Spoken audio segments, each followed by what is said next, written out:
Hey guys, got a pretty interesting video I think. It's going to be a very good tutorial. I would like to cover in this video the things that I feel are essential to have around in order to keep a reptile, or specifically a snake. Now, as y'all know, I do reticulated pythons and have for several years. I've done Burmese, I've done boas, I've done ball pythons, colubrids, hots.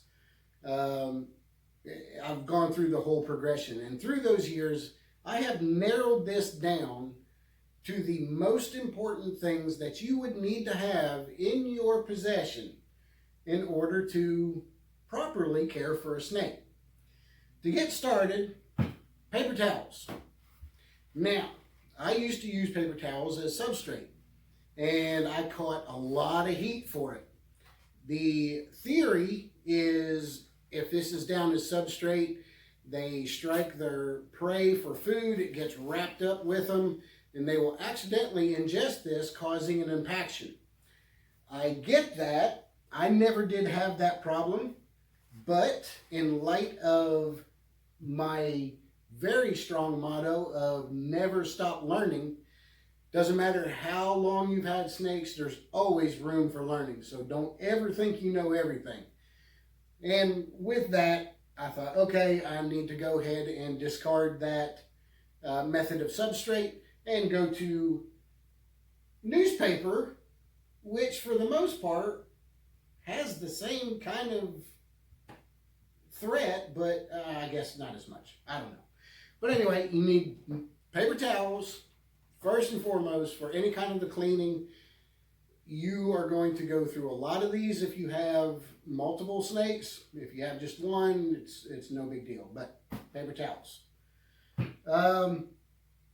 Going to some of the tools, tongs, hemostats, whatever you want to choose.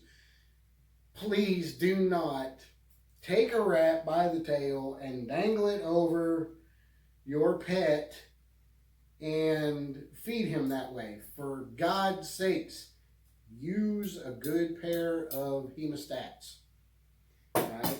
You can pinch right behind the shoulder blades of the rat, hand it to the snake head first, and not risk getting bit or having an incident with your snake. Next tool, essential, hook.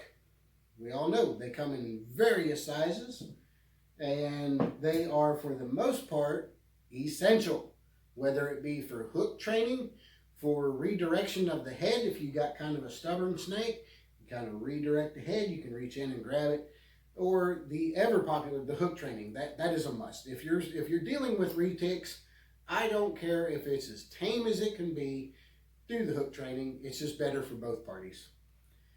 Keeping in with the feed, if you have a bigger snake, you have a set of tongs.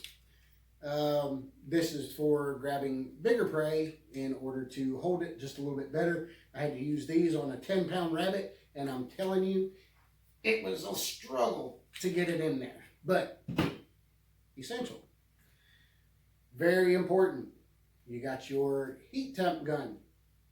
A lot of you have asked me about my thermostats that I use. I use Century horticultural thermostats from Amazon. They're like 20 bucks. They're super cheap. And it is, in fact, what Bob Pound from Pro Products recommends to be used with his Pro Products radiant heat panels. They do a great job. They do what they're supposed to. However, their temperature settings are not always precise. So when you're setting them up, you set it to the temperature that you want for the hot side, which is typically between 86, 88.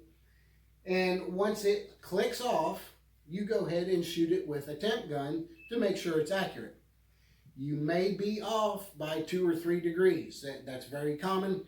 One thing is, how accurate is this as opposed to how accurate your thermostat is? Which one do you think is right? No way of finding out. But what I do personally is I set the thermostat to the temperature I want. As soon as I hear the heat panel kick off, I take a temperature with the gun and I adjust accordingly. So And do that on the cool side as well. You always check your cool side with Retix. You're going to want it between 76, 78, somewhere around there. Temp gun is very, very important. Next item, scraper. If you have PVC enclosures, this is your best friend right here. The urates, the white clumps of poo in the PVC enclosure, is 10 times more adhesive than mortar. This stuff's awful. If there was a way to actually market that stuff for some kind of adhesive, we'd all be rich. So, PVC, it doesn't scratch the PVC. You scrape up the urates, make sure you get everything out. It works very well. All right, now we get into the little bit more common sense section of this. I use Dawn, and you're going to want a sprayer. Basically, you fill the water up to here, you put about 3 or 4 drops of Dawn in it, and that is what you use to clean out your cages. Now, if you have a cage, maybe you've sold an animal, maybe you have switching animals around and trying to utilize another cage for another reptile or snake, I recommend the F10 SCXD. This is a veterinary cleaner and sanitizer. It does have the mixture, the dilution on the label. Again, another spray bottle. Make sure you mark it. And that is really good for cleaning out enclosures and really sterilizing them.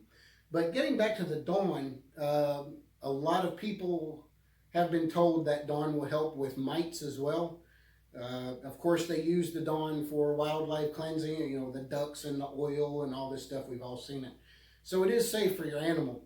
But just a low concentrated form of that is really good for cleaning out PVC enclosures. So you're going to want to keep some of that on hand. The next item I keep in here at all times, extra virgin olive oil. A lot of you have checked out my videos on how to take care of mites, and I have gone through every single possible way, anything that you heard of for mites, I have tried it. And the only one that I have found to cure it 100% is extra virgin olive oil. I've tried the permethrin, I've tried the hot shots, fly strips that you put in the little Dixie cups and put in there.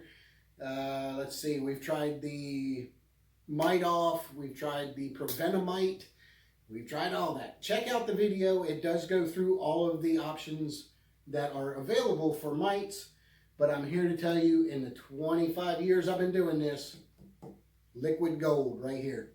Treat them one time, clean out the enclosure, take out all the substrate, clean it up real good with your F10, and then when you're done with that, clean it up with your Dawn.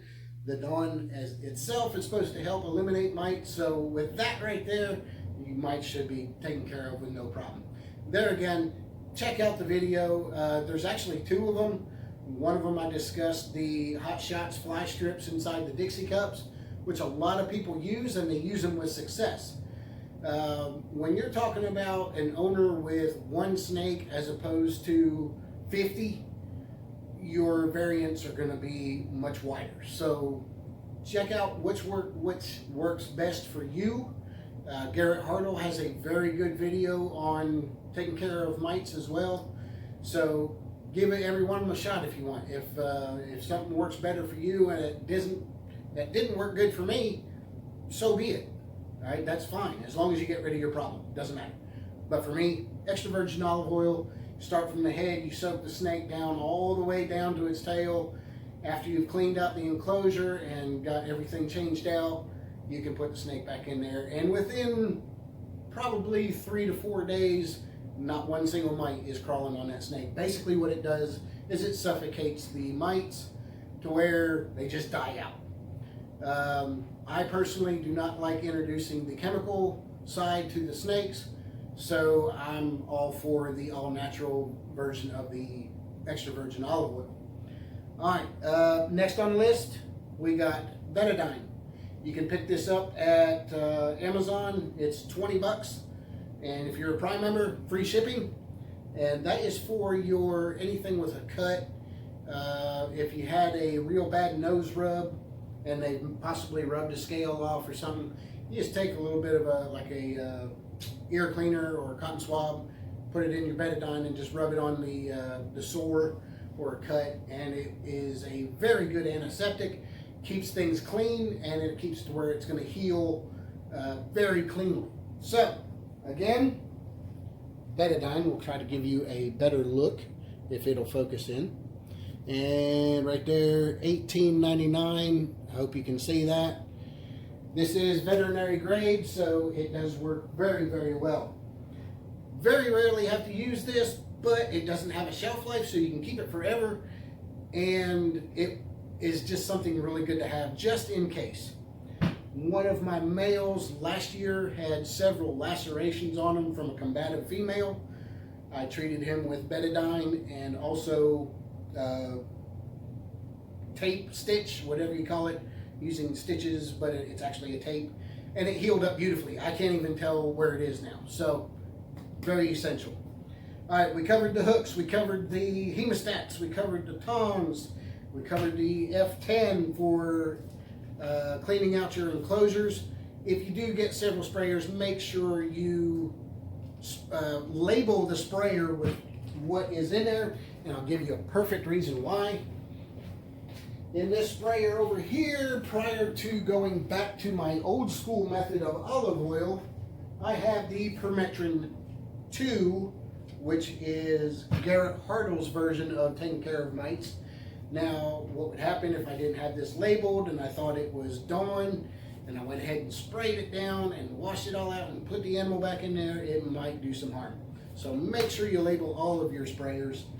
Go ahead and get a 6-pack of sprayers. You're probably going to need them, so just make sure you label all of them. Again, the Dawn for cleaning out enclosures. Substrate, I use newspaper. It's cheap, relatively free if you put on Facebook, hey, anybody has the main body of a newspaper, I'll take it. And trust me, I was just bombarded by people wanting to get rid of their trash. So that's a really good substrate. If you're using anything else like your coconut husk or any kind of aspen, stuff like that, that can get very high. Again, if you have one snake or 2 snakes, much different than when you have several. So take that in consideration. Whatever works best for you, it'll work. Paper towels, and one other thing. You're going to want several different lockable containers. Why is that? When you're cleaning an enclosure, you're going to want to put that snake somewhere as you clean out the enclosure.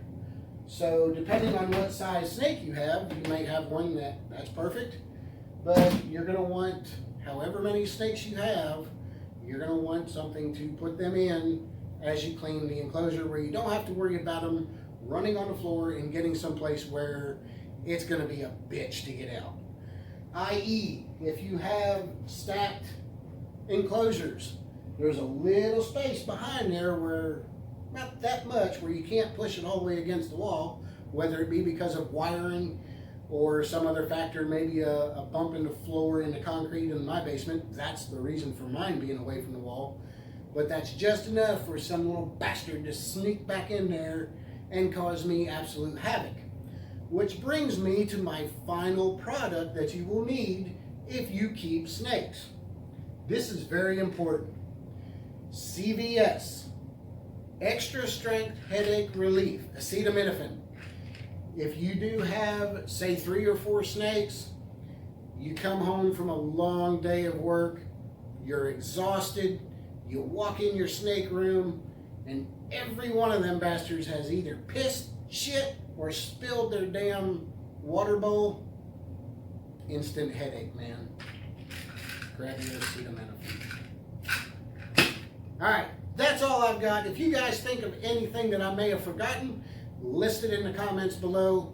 If there's something that you disagree with on here, I don't care. It works for me, so I don't care. If you have something that works best for you, go ahead and put it in your comments. I appreciate each and every one of you watching. I hope this was very informative for you. If you have any questions about any part of this, please let me know. And we will see you on the next video. Give me that like and subscribe. We'll talk to you soon. Peace out.